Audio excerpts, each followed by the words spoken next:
வணக்கம் மக்களே, நாம் இப்போ திருவண்ணாமலை அண்ணாமலை கோயிலில் தாங்க இருக்கோம். இன்றைக்கி வந்து பார்த்திங்கன்னா வியாழக்கிழமை. இப்போ டைம் வந்து பார்த்திங்கன்னா காலைல ஒரு 11 மணி ஆகுதுங்க. அண்ணாமலை கோயிலில் வந்து பார்த்திங்கன்னா பக்தர்கள் கூட்டம் குறைந்த அளவில் தாங்க இருக்குது. இது வந்து பார்த்திங்கன்னா 50 ரூபா சிறப்பு கட்டண தரிசனம். க்யூ வந்து பார்த்திங்கன்னா காலியாக இருக்குங்க. பக்தர்கள் கூட்டமே இல்லை, குறைந்த அளவில் இருக்குங்க. மிக மிக குறைந்த அளவில் இருக்குது. உங்களுக்கு அது பார்த்தாலே தெரியும், பக்தர்கள் க்யூவே இல்லை, வரிசையெல்லாம் பார்த்திங்கன்னா காலியாக இருக்குது. அது மட்டும் இல்லைங்க, இன்றைக்கி காலையிலேருந்தே வந்து பார்த்திங்கன்னா திருவண்ணாமலையில் நல்ல மழைங்க. அங்கே பார்த்திங்கனாலே தெரியும், அந்த மலையில் மேகமூட்டம் எவ்வளோ படிஞ்சிருக்கு பாருங்கள். நம்ம திருவண்ணாமலையில் தான் இருக்குமா இல்லை ஊட்டி கொடைக்கானலில் இருக்குமான்னு தெரில, அந்தளவுக்கு நல்லா குளுகுளுன்னு இருக்குங்க. நல்லா ஒரு அற்புதமான சூழலுங்க. கோடை மழை வந்து வெப்பத்தை தனித்து இருக்குங்க. ரொம்ப அற்புதமாக இருக்குது.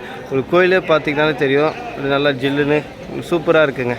நீங்கள் 50 ரூபா சிறப்பு கட்டண தரிசனத்தில் வந்தீங்கன்னா அண்ணாமலையார் தரிசிக்க ஒரு மணி நேரத்தில் தரிசனம் பண்ணிடலாங்க. இது வந்து பார்த்திங்கன்னா 50 ரூபா சிறப்பு கட்டண தரிசனம். இப்போ வாங்க பொது தரிசனத்தில் போய் பார்க்கலாம் அண்ணாமலையாரை தரிசிக்க எவ்வளோ நேரம் ஆகும்னு சொல்லி. இப்போ நம்ம பார்த்துட்ருக்க ரோ வந்து பார்த்திங்கன்னா பொது தரிசனங்க. பொது தரிசனத்தில் வந்து பார்த்திங்கன்னா பக்தர்கள் கூட்டம் அதிக அளவில் இருக்குங்க. 50 ரூபா சிறப்பு கட்டண தரிசனத்தை விட பொது தரிசனத்தில் பக்தர்கள் கூட்டம் அதிக அளவில் இருக்குங்க. உங்களுக்கு பார்த்தாலே தெரியும், அது வரிசை ஆரம்பிக்குது. அங்கேருந்தே பாருங்கள் க்யூ வருது. இவ்வளோ பக்தர்கள் வந்து இப்போ பொது தரிசனத்தில் தாங்க இருக்காங்க. இந்த க்யூ எப்படி வரும்னு பார்த்தீங்கன்னா, பேகோபுரத்துலேருந்து வந்து இந்த சாமி திருக்கல்யாண மண்டபம் பக்கத்துலேருந்து வந்து சம்பந்த விநாயகர் சன்னதி இருக்குது. உங்களுக்கு தெரியும், அண்ணாமலையார் கோயில் கொடிமரம் பக்கத்துலேயே வந்து பார்த்திங்கன்னா சம்பந்த விநாயகர் சன்னதி இருக்குதுங்க. சம்பந்த விநாயகர் சன்னதி பக்கத்தில் ஒரு சின்ன சந்து இருக்கும். அந்த சந்து வழியாக தான் வந்து பார்த்திங்கன்னா பொது தரிசனத்துக்கான க்யூ வந்து உள்ளே போகுதுங்க.